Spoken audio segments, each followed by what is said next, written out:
My husband and his mother left me stranded on a highway in the desert, driving away while filming. So I survived, divorced him, and got everything in court. Let's make this moment special. Subscribe if you believe in stories like this and tell us your city in the comments below. I should have known something was wrong when Troy suggested we drive to Phoenix instead of flying. His mother, Beverly, had been staying with us for 3 months. 3 months of passive-aggressive comments about my cooking, my cleaning, my career. But when Troy said, "Mom wants to see the desert one last time before she goes back to Atlanta," I thought maybe, just maybe, this trip would help us bond. I was 7 weeks pregnant, though I hadn't told anyone yet. The test sat hidden in my makeup bag, waiting for the right moment to share the news. We left our Riverside apartment at dawn. Troy drove his Dodge Challenger, the one his mother helped him buy last year. I sat in the back because Beverly insisted her legs needed more room.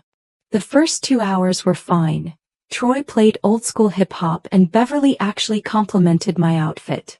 Then somewhere past the California border, deep into the Arizona desert where cell service flickered like a dying flame, Troy started driving slower.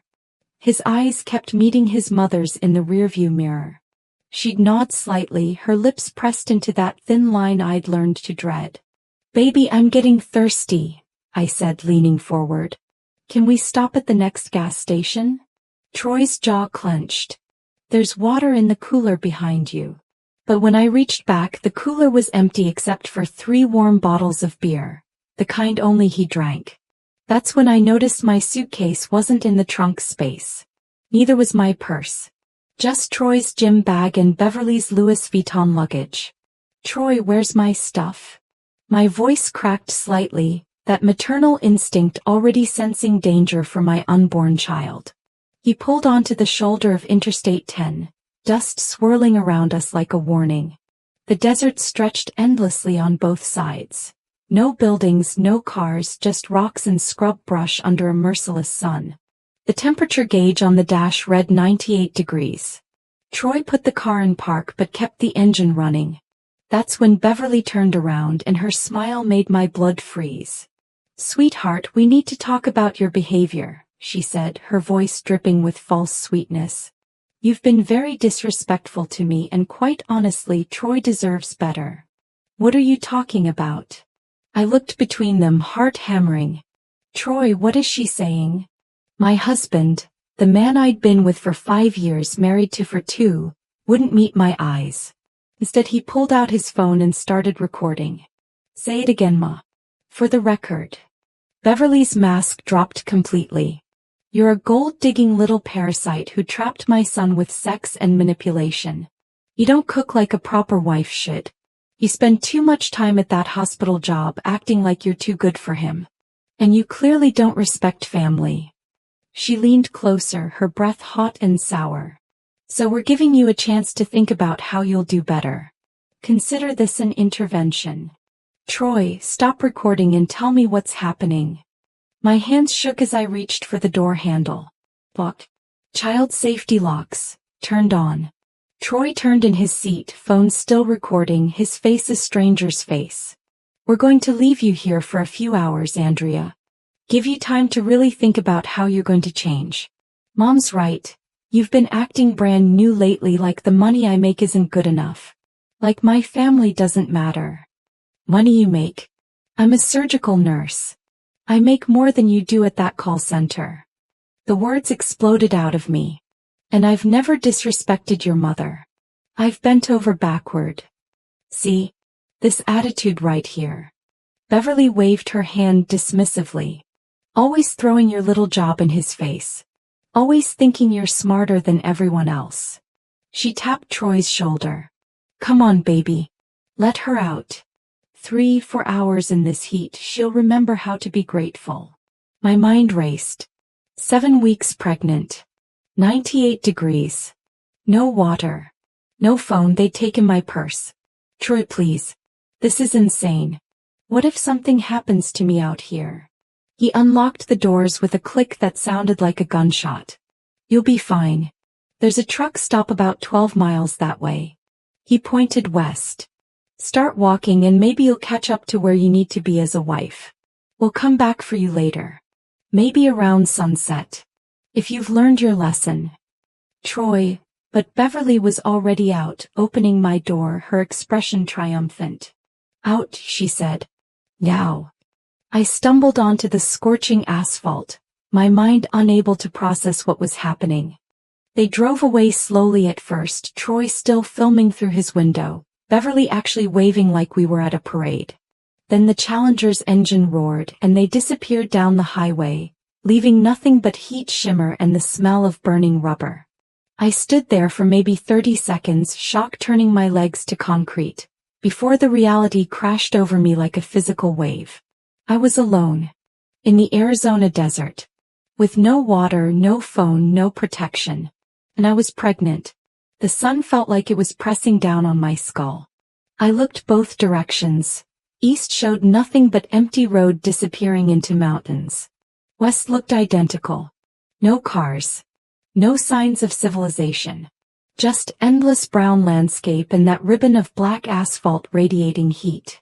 My work scrubs, I'd worn them because we were leaving so early, were already sticking to my skin. Think, Andrea. Think. I said it out loud because hearing my own voice made me feel less alone. The truck stop Troy mentioned, if it even existed, was 12 miles away. In this heat without water that was potentially fatal. I'd seen dehydration cases in the ER. I knew exactly how this could end. A memory hit me hard. 3 days ago, Beverly had asked to see my phone, to look up a recipe. I'd handed it over without thinking. Had she gone through it? Deleted something? I'd noticed my location services were off yesterday, which was weird because I always kept them on. I started walking west toward where Troy had pointed, because staying still meant dying. Each step on the shoulder was calculated. Stay off the asphalt itself, which was probably hot enough to melt my sneakers. The scrub brush offered no shade. Sweat poured down my back, my face soaking my clothes. Within 20 minutes my mouth felt like sandpaper. A truck appeared in the distance and I waved frantically, jumping into the road. But it was a mirage, the heat playing tricks. When another vehicle actually did approach, a white pickup, I stood in the middle of the highway, arms up. It swerved around me, horn blaring, the driver's middle finger visible through the back window. Help! I screamed, but my voice was already getting hoarse. Please. That's when I felt it. A cramp, low in my abdomen. Not painful yet, but present. A warning. No, no, no, I whispered, pressing my hand to my stomach. You stay put. You stay with me. I'd read all the pregnancy books, knew the first trimester was precarious. Extreme heat, dehydration, stress. All dangerous. Another memory surfaced. Last week I'd overheard Beverly on the phone in our guest room. She thinks she's so perfect, Brenda. But Troy sees it now. He sees how she really is. We're going to handle it. I'd assumed she was gossiping about someone from her church. Now I understood she was talking about me. 40 minutes into my walk, vision starting to blur at the edges, I heard the most beautiful sound in the world. An engine slowing down. A silver Honda Accord pulled onto the shoulder ahead of me. The driver's door opened and a black woman in her 50s stepped out, her expression alarmed. Baby, what are you doing out here? She grabbed a water bottle from her car and handed it to me before I could even speak. Drink slowly. Slowly. I gulped the water, my body screaming for more. My husband, my voice broke. My husband left me here. Him and his mother. They drove away. The woman's face hardened. They what? Cheryl, call 911. She shouted at someone in the car. Another woman emerged, younger, maybe 30, phone already out. How long you been walking? Maybe an hour? I don't know. The sun. Another cramp hit, stronger this time, and I gasped. I'm pregnant. 7 weeks. I'm scared something's wrong. Oh, hell no. Cheryl was already talking to emergency services. We're on I-10 about marker 94. Woman in medical distress, abandoned by family, pregnant. Yes, we need paramedics and police. Now. The older woman guided me into her back seat, air conditioning washing over me like salvation. I'm Patricia. That's my daughter Cheryl. You're safe now, you hear me? You're safe. But I wasn't processing comfort. I was processing rage, white-hot, clarifying rage. The paramedics arrived within 20 minutes. Later, Patricia told me she'd called her nephew who was a highway patrol officer, and he'd expedited everything. They checked my vitals, started in 4 for dehydration and rushed me to Banner Desert Medical Center. The whole time I kept my hand on my stomach, silently begging my baby to hold on. In the ER they did an ultrasound. The technician was quiet for so long I thought I'd lost everything. Then she turned the screen toward me. See that flicker? That's the heartbeat. Strong and steady. Your baby's a fighter. I sobbed, relief and fury mixing into something overwhelming. A police officer, Detective Raymond Harris, arrived while I was still in the exam room. He was tall, maybe 45, with kind eyes that turned hard when I told him what happened. And your husband filmed it? Yes. I don't know why. Like proof or something. Proof. Detective Harris's expression was incredulous. Ma'am, what he did is called criminal endangerment. Possibly attempted murder depending on how the DA reads it. And if he filmed it, he documented his own crime. He wrote quickly in his notepad. Do you remember anything specific they said? Any details? I told him everything. Beverly's words about me being a gold digger, Troy's cold instructions to walk 12 miles, the recording. The detective's jaw tightened with each detail. Mrs. Washington, I need you to know something. What they did wasn't an intervention or a lesson. It was abuse. Potentially lethal abuse. Detective Harris left to put out an APB on Troy and Beverly while the hospital kept me overnight for observation.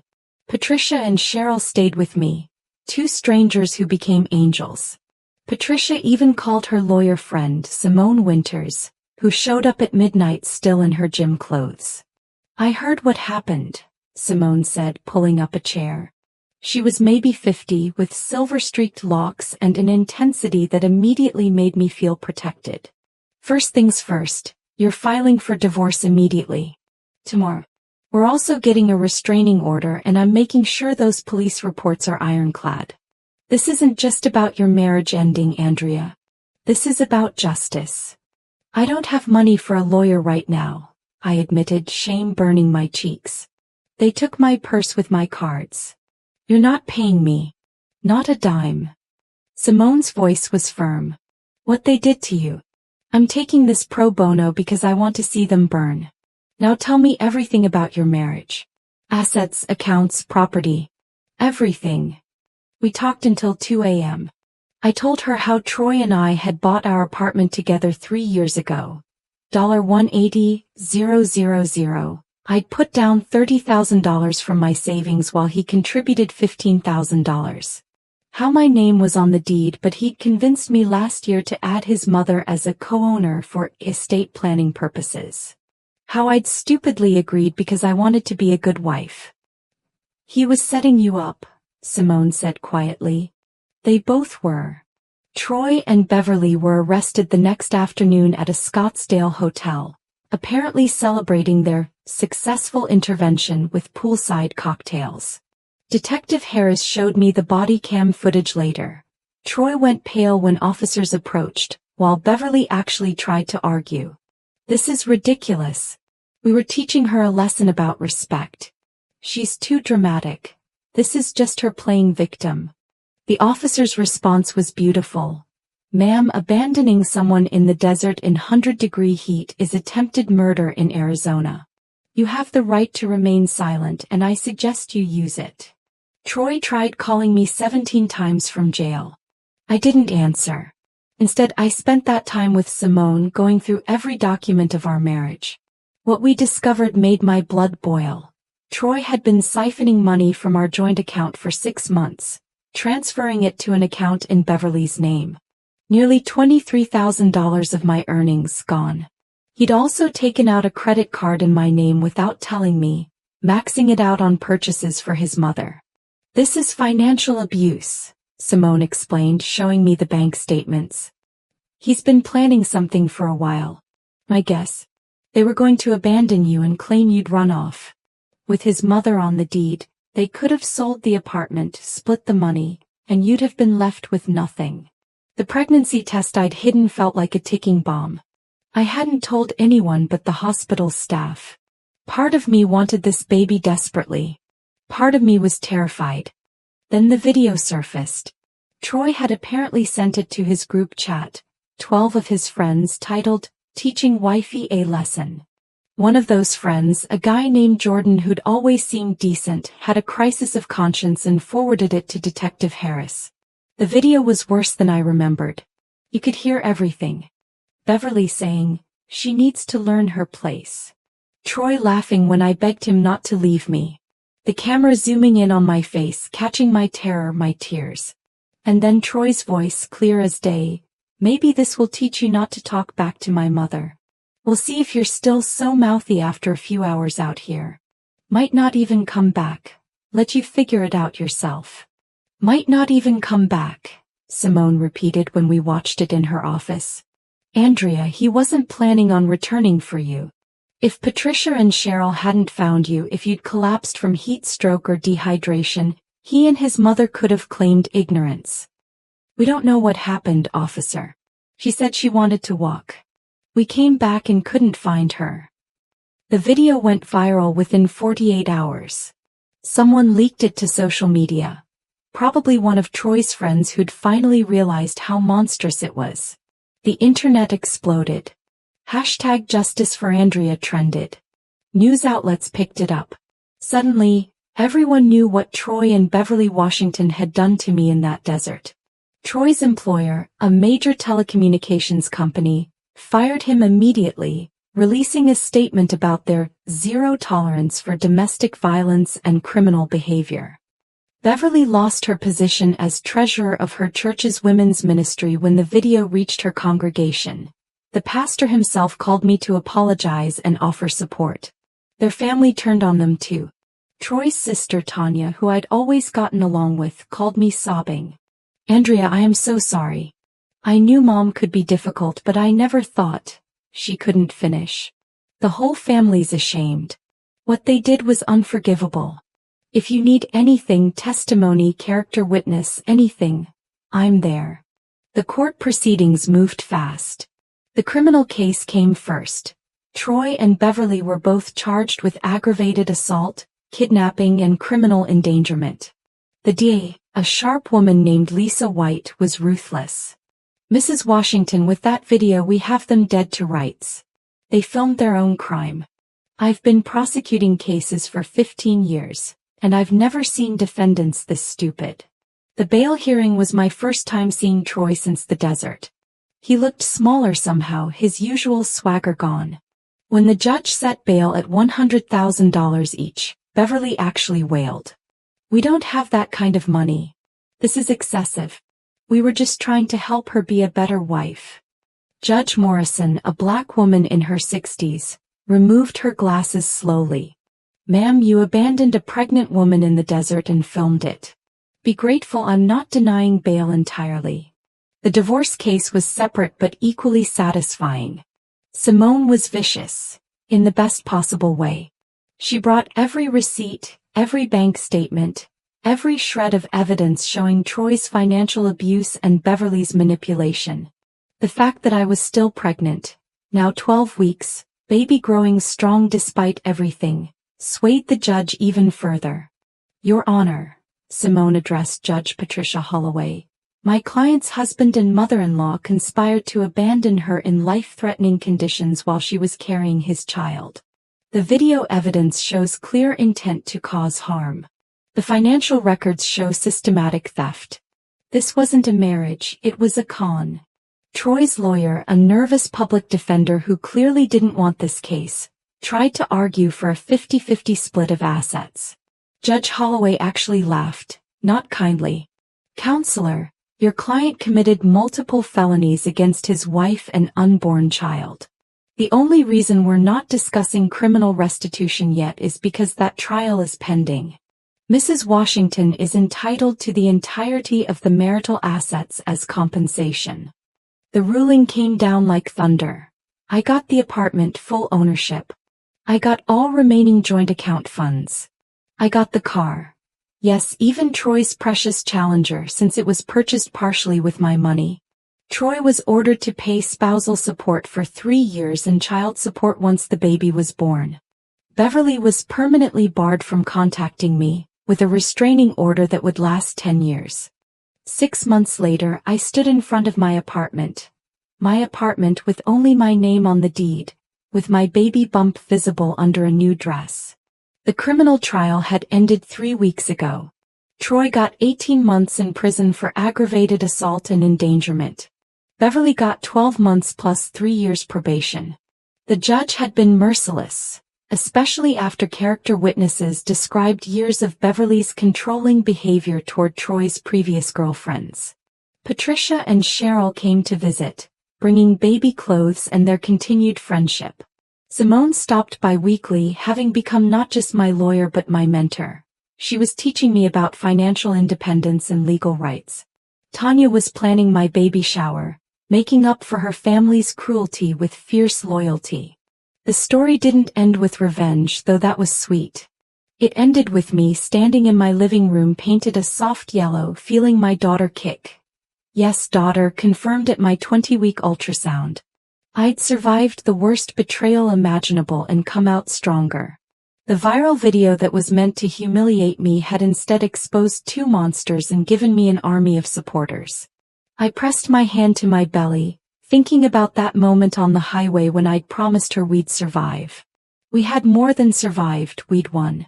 And when she asked about her father someday, I'd tell her the truth. That some people choose cruelty but we choose strength. That family isn't always blood. Sometimes it's a stranger who stops on a desert highway and says, "You're safe now." My phone buzzed. A text from my lawyer. Appeal denied. Ruling stands. It's over. I smiled, looking out at the sunset, feeling my daughter move. It wasn't just over. It was just beginning.